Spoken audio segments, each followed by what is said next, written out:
Good afternoon, everybody. It's Carpo here on the 24th of November, 2018.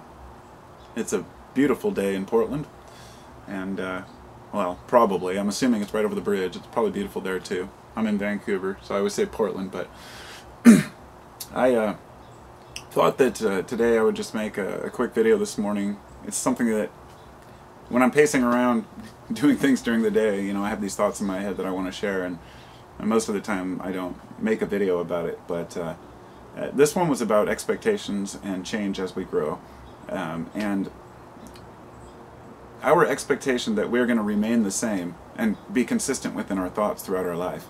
Nowhere is this more apparent than after we go you know, into our 30s and then 40s, and we think back on being 20 and think, oh boy, you know, I thought I had it figured out, right? And that's okay. I think that that's kind of universal. You have to have a little bit of ego when you're young, a little bit of arrogance to make it through, because, you know, it's funny because on that note, some people would, when I was growing up, there was a lot of talk about how men need to become more sensitive and, you know, embrace their feminine side and whatnot, and how some people take it to the extreme of to become extremely passive, if you will. I wouldn't consider that really a feminine trait, because on a separate note, I was reading this thing about how men and women both can be cruel in their own ways to each other and to one another, but how we deal with things differently. Men tend to be more, you know, told, you know, just get her done kind of attitude, you know. But anyhow, when we're young, we're taught a lot of bullshit about how the world operates, and you find that it's a balance. You don't want to be overly passive, and you don't want to be overly aggressive. You have to stand for what you believe, but you don't have to be so stubborn in it that you're not willing to, you know, concede or at least have a conversation with somebody. So one of the things is we find that we have a choice to hang on to the way we used to think when we were young. And this is going to vary by each individual, of course, but whatever the ideas may have been that we are being challenged, when our worldviews are challenged, we have a choice to either accept the new information or to resist, which means that we have to close off our minds to a, you know, a whole section of society. Even the most extreme views that I don't agree with, I have to consider and ask why people hold them. People aren't just stupid, you know. I mean, that's a great way to just, a cop-out to just say, well, people are dumb, they don't know any better, but no matter how, we're all ignorant in our own ways. The question is, why do our ideas change over time, I guess? And it's because we become wise. You know, we develop new information. Actually, it reminds me of just this little part of a show I watched the other day, and somebody said he was being overly cautious, and his buddy's like, "You're acting like an old lady." And he said, "Why? Because I'm wise?" I thought about that. I was like, yeah, that's often the case. You know, you get older, you become wiser, you're more cautious. It's not that you're like, you know, against or opposed to everything. You just think things through. So it's easy to march with protest signs when you're young, saying, you know, this has to stop or this has to end, and then start to think, well, why are things the way they are, instead of screaming about them. So my worldviews have been challenged a lot in life, and that's okay. I'm always adapting, and I'm always open. One of the hardest things I think is for us when it comes to living our lives is to define our dreams, to know what we actually want to do. So if you have a clear, concise idea of where you want to be and what you want to do, you'll know the path to get there and which values you'll need to share and experiences to have to get there. If we don't have any particular dreams or aren't working towards anything in specific, I think that sometimes that's when often we won't question our worldviews. In other words, if we're not forced to utilize a lot of the tools as humans that we need to move forward, to survive, the less tools we use, the less apt we are to change anything. Because if everything just works out for us and it's just good enough, then we'll just kind of tolerate it. For me, I have really no tolerance for bullshit.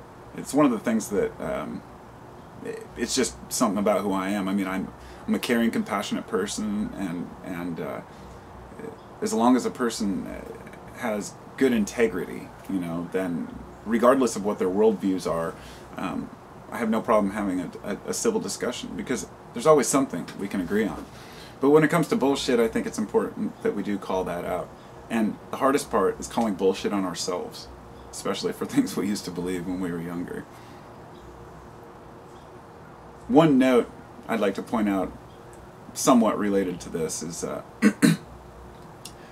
I was reading an article today about loyalty, and whether loyalty is a bad thing. And of course, like anything, it can be a good or a bad thing, but we always think of loyalty as, being loyal to those we love, or being loyal to even our workplace or our group or crew.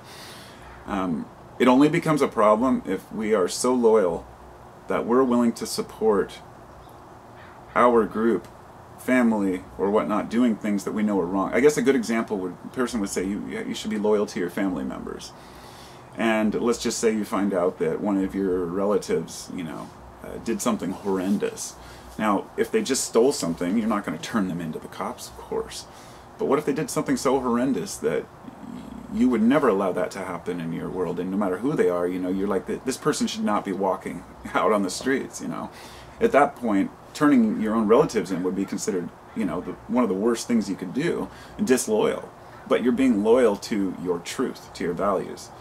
And I found this was interesting, because loyalty to organizations or groups is one thing. A loyalty to your one person, such as loyalty to your king or your leader or whatnot, especially when it's blind loyalty, is something that gets us in trouble, big time. I think that every situation in life, we have to look at the values that we have, and then look at that through the lens of what we're trying to discuss, instead of pretending that, well, this is the way I always behave, and so this is the system, these are my values. You'll find that they get challenged over time. This is why I think Zen koans, the koans are like the Zen poems. They deal with life issues in a way that put you in a situation where you can't really decide. Little stories where, A happens and you have a choice between this or this, and you can't choose. You really can't, because you either lose either way or you win either way. And I guess I can't explain that any better than that. They're all mysterious kind of writings, but there's a lot of poetry that deals with that, a lot of music that deals with that idea. Conflicting interests, the idea that we have preconceived notions about how things are, and we refuse to change them when we are encountering new information. So because of that, we have a cognitive dissonance where we can't admit that we see things two opposing ways at the same time.